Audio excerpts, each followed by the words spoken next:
cada vez más madres y padres de chicos con el síndrome de Asperger se animan, se deciden a contar su experiencia, cómo es tener un hijo con este síndrome, cómo vivir con ellos, cómo disfrutarlos, cómo entenderlos.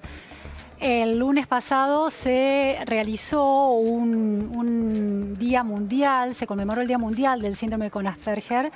Tenemos aquí a Andrea Badi, que es la jefa del Departamento de Infanto Juvenil de INECO, para, hablar sobre el síndrome de Asperger y entender de qué se trata, cómo pesa este síndrome en Argentina, cómo convivir con estas poblaciones. Bien. Muchísimas gracias, Andrea. No, gracias a ustedes.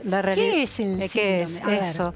El trastorno de Asperger o síndrome de Asperger es una condición de determinados individuos. En realidad está dentro del gran paraguas que es el trastorno del espectro autista, pero no comparten muchas de las cosas de los autistas. Por eso es que tienen un nombre particular y que se diferencian en muchas cosas. ¿En qué, por ejemplo? Por ejemplo, los chicos con Asperger empiezan a hablar a la misma edad que los chicos normales o neurotípicos, como decimos, que tienen una evolución habitual.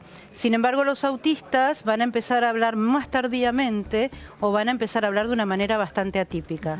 El niño o el adolescente o el adulto incluso con Asperger, porque esta es una condición del neurodesarrollo que abarca toda la vida del individuo. No se cura. No se cura, pero se reeduca y se mejora muchísimo.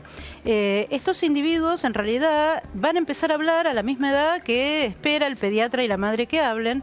Sin embargo, su modo de hablar muchas veces va a tener como una modulación particular, van a ser muy escuetos muchas veces para hablar. Otros son más bien verborrágicos y hablan de cualquier cosa o de lo que a ellos les interesa, más bien en situaciones totalmente desajustadas, y de golpe si están interesados en el Big Bang, van a venir y te van a hablar de eso, cuando vos estés hablando de la realidad de Venezuela. Como una incoherencia contextual. Tal cual, porque les cuesta muchísimo tener una capacidad de conectarse socialmente y de ver el mundo de la manera que la vemos los demás. Ese es el punto clave, Ese es el punto clave. No es una cuestión cognitiva y verbal, sino una incongruencia social. Social, de habilidades para acomodarse al mundo social. Y entonces posiblemente van a entrar en una situación sin respetar lo que son las reglas sociales, sin preguntarte cómo estás, o sea, como cosas que en realidad para ellos no tienen un sentido. Todos estos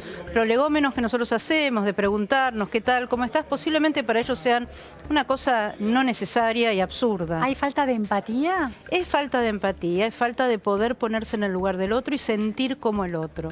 Sin embargo, ellos sí sienten cuando son dejados de lado, sí se sienten excluidos de los grupos. Sufren muchísimo, tienen conciencia sin saber por qué, pero que los chicos los cargan, que los adultos a veces los minimizan o que no los comprenden. O sea que el síndrome de Asperger no es tan severo en sí mismo posiblemente por esta condición, que es una condición. Hoy hablamos de que es una modalidad de ser atípica, pero es una modalidad de alguna manera. O sea, no es una enfermedad, no podemos considerarlo. ¿Y por qué no se considera una enfermedad? Bueno, la realidad es que nosotros consideramos una enfermedad cuando tenemos una causa reconocida. O sea, si nosotros tenemos la diabetes, sabemos por qué, porque hay un déficit en los receptores o en la liberación de insulina. Acá no se conoce cuál es el constructo biológico que está complicado o que no ha evolucionado adecuadamente. ¿Hay una base genética? Se supone que sí, la realidad es que hay mucha evidencia en esa dirección. De hecho, cuando uno hace el diagnóstico de un niño, muchas veces el padre dice yo soy igual, o la madre dice yo soy igual. La realidad es que no me llama la atención. Es por eso que muchas veces tarda mucho tiempo en diagnosticarse. Porque de alguna manera puede ser más normalizado. Claro. O eso es una fantasía, es muy disruptivo el comportamiento. A ver, a veces son muy disruptivos frente a cosas que consideran injustas, frente a cosas que no se cumplen tal cual se les ha dicho, porque en realidad son muy rígidos, les cuesta mucho flexibilizar y muchas veces, entonces en ese sentido, si uno le dijo en 10 minutos te busco para salir, y si no son 10 minutos, puede sentir que no venís, o sea, puede entrar en un desajuste conductual importante. desajuste es llanto, ¿cómo se traduce eso? Según las edades y según las características. Algunos pueden ser crisis de angustia, pueden ser autoinjurias, golpearse, irritarse con el que está al lado, pero no porque están enojados, no tienen una intencionalidad de dañarse, sino que se desorganizan, porque la idea era que lo venías a buscar. Claro, falla algo de la autorregulación ahí. Falla muchísimo la autorregulación y la posibilidad de ver los matices de la comunicación. Claro. Ahora, por otro lado, está el tema verbal, que es un desarrollo interesante,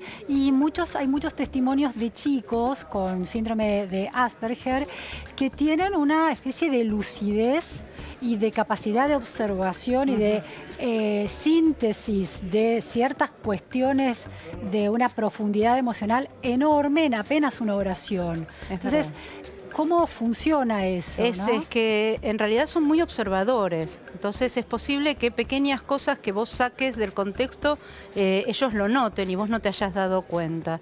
Y por el otro lado, porque dicen lo que piensan tal cual, no hay un filtro.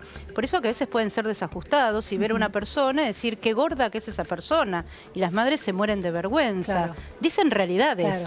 Pero no socialmente aceptadas. ¿Cuáles son los tratamientos hoy en día para minimizar el impacto de esta conducta? Sí. Mira, los tratamientos en realidad siempre están pensados en este tipo de cuadros para hacerlos más funcionales en el contexto. Nosotros tenemos una cultura que está dentro de una situación social en la que tenemos que vivir. Entonces, en general, lo que tendemos es enseñarles las pautas comunicacionales, enseñar al contexto qué cosas las pueden alterar. Los padres tienen que saber, los docentes tienen que saber que tal vez salirse de aquella cosa que dijeron que iba a ser de una determinada manera puede angustiarlos. Estar atento a las depresiones o a los trastornos de ansiedad. Estos chicos suelen deprimirse cuando se dan cuenta de lo diferentes que son. Claro, porque entienden completamente y aprenden también. Sí, porque el nivel intelectual es normal. O sea, esta es otra cuestión que es inherente del síndrome de Asperger. Para poder tener esta nominación, tenés que tener un nivel intelectual normal, aunque sea bajo, pero normal. Y muchos tienen un nivel de inteligencia muy alto y de hecho son excelentes en cálculos matemáticos, en cuestiones que, hay una cantidad de series y de películas con respecto a esto que tal vez un poco exageradas, pero son parte de lo que uno ve cotidianamente. Claro. Te hago una última pregunta, Andrea. Se ha instalado mucho la conversación en torno a que cierto tipo de dietas tienen una influencia muy positiva en la disminución de síntomas del autismo, por ejemplo. ¿Cómo ves eso y si en relación a las Asperger también se verifica esto?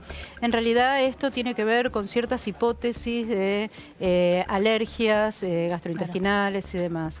La evidencia no es contundente en este sentido. Lo que sí sabemos que un niño con autismo, por ejemplo, si tienen una dieta en general bastante seleccionada, porque hay cosas que comen y otras que no, tal vez por colores o por texturas. Si les eliminamos las harinas, el gluten, va a bajar el peristaltismo intestinal, van a bajar el dolor abdominal que nos dan muchas veces las harinas y posiblemente baja la irritabilidad, pero no son para nada tratamiento y no hay una tendencia de evidencia científica que avale esto. La realidad es que no hay evidencia sobre esto. Bueno, muchísimas gracias por estas precisiones, conocer esos ciudadanos que conviven con nosotros.